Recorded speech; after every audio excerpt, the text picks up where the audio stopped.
سلام دوستان، امروز میخوایم چند تا نکته درباره اپروچ رو با هم کار کنیم. با ما همراه باشید.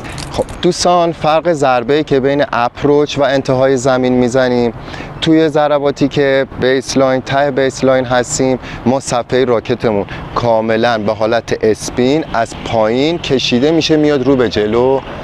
برای ضرباتی که ما میخوایم اپروچ کنیم، شما باید کاملا دیگه لازم به این نیست که سر راکتمون رو خیلی بندازیم، فقط کافیه که از وسط به رو به جلو سر راکت رو حرکت بدیم. دلیل ضربش هم اینه که ما تو ضربات اپروچ به تور نزدیکتر هستیم. نکته دوم برای ضربات اپروچ اینه که ما بتونیم ضرباتمون رو به صورت مستقیم بزنیم. برای این کار بهتره که موقع ضربه ما بسته باشه موقع تاچ کردن. نکته سوم که نکته مهمی هم هست، توپایی که ارتفاع داره رو ما معمولا به صورت صاف فلت به ضربه میزنیم، توپایی که ارتفاع کمتری داره رو به صورت اسلایس ضربه میزنیم.